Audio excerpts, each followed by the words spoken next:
Good morning, children. How are you all? I hope all of you are fine, safe inside your homes. So now today we are going to start with first chapter in civics, that is the Indian Constitution. I repeat, we are going to start with first chapter in civics, that is Indian Constitution. So now let us begin with what is Indian Constitution. So the Constitution of India is the longest handwritten constitution, which is a set of rules which the government has made for the country. It is the supreme law of the land.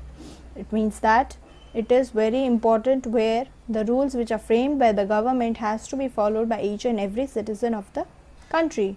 And who is the father of the Indian Constitution? Dr. Bhimrao Ambedkar. He is the father of the Indian Constitution. So now let us move to the next part, which is the Indian Constitution key features. Now there are 5 key features which all of you need to remember. That is first one being federalism. So what is federalism? It refers to the existence of more than one level of government in the country. It means that in India we have 3 different levels of government, that is starting from local level, state level and national level. It means federalism is there. So there are state level, central levels. Citizens are governed by laws and policies made by each of these levels of the government. So what is federalism? It means that existence of more than one level of government in the country. This is what we mean by the word federalism, where we have 3 different levels. We don't have just one level, we have 3 levels, that is local level, state level and national level. Next is we have is parliamentary form of government. First one was federalism, second one we have is parliamentary form of government. The Constitution of India guarantees universal adult suffrage for all the citizens. It means that every citizen of the country, irrespective of their social background or economic background, can have a direct role in electing their representatives. So what are we talking about? It means that each and every citizen of the country can choose their representatives. So representatives are thus accountable for the people in the parliamentary form of government. It means that any adult, any person who is above the age of 18 can vote, can directly involve in the process of voting without being discriminated on the basis of their age, caste or religion. So this is what we understand by parliamentary form of government.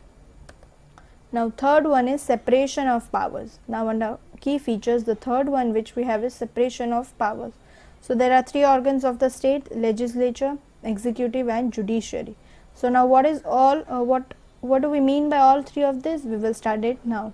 So now let us first find out. Each organ acts as a check on the other organs of the state, and this ensures the balance of power between all the 3. It means that each organ will have a check, and because of which there will be a balance between all the 3. So now what do we mean by legislature? It refers to the elected representatives, those who make laws. So in the legislature there will be people who will make laws. In executive there will be people who will be implementing laws, who are responsible for implementing laws. And under the judiciary there will be a system of courts, where the courts will settle disputes between the people. I repeat, legislature. What do we mean by legislature? It means that at this stage people will make laws, at executive people will implement laws, and at judiciary there will be settlement of disputes being done by the courts. Next we have is that there are Indian Constitution key features, that there are 6 fundamental rights. What are we talking about? That there are 6 fundamental rights in the Indian Constitution, that is right to equality, right to freedom, right against exploitation. All these are what? Right to equality, it means we are not being judged on the basis of our age, caste or religion. Right to freedom means we have freedom to choose any of our religion. So we have freedom to live in any part of India. Right against exploitation, it means that if the price of the product is 10 rupees and if the shopkeeper is asking for 15 rupees, we can go to the court and ask for the settlement. We cannot be exploited. Right to freedom of religion, again as I said, you have right to choose any religion you want. Cultural and educational rights, it means that you have that educational right, you have the right to be educated. Next is right to constitution remedies. It means that whatever problems you are having, they can be solved as and when you go and approach the courts. So these are the 6 different fundamental rights through which we can follow. So next what we have is directive principles of state policies. So in addition to fundamental rights, the Constitution has a section which is known as directive principles of state policies. It ensures a greater and social and economic reforms to serve to the Indian state to institute laws and policies that help to reduce poverty. So what is the main purpose of this directive principles of state policies? It will ensure a economic balance, it will ensure a social balance in the country.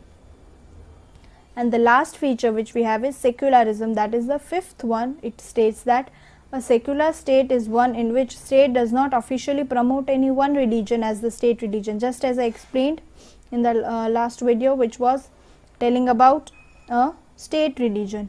So here a state is not promoting any religion, state is not declaring any one religion as the official religion which the people have to follow. Here the Constitution plays a crucial role in laying out the rules that we would like all the citizens of the country to tell that, including the representatives. So Constitution is also saying that there is no such rule that people have to follow only one religion. Constitution has been changed over the years, and so it is reflecting new concerns. So if say you are living in state of Assam, so if they are saying that only one such say Buddhism is the only religion that the people over there in Assam have to follow, so it is not there. Here it means that people or the government are not trying to say that only one religion has to be followed. People of Assam can follow any religion that they want. It is not that they have to follow only one religion, which is Buddhism. No, they can follow any religion which they want. So now let us have a quick recap of it. So firstly we started with Indian Constitution. It is the longest handwritten constitution and it gives us the rules.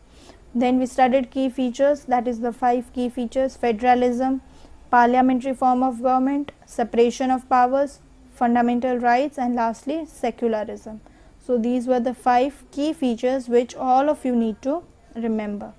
So that was it for today. I hope you have understood this chapter and have also liked this chapter. So thank you very much and have a nice day.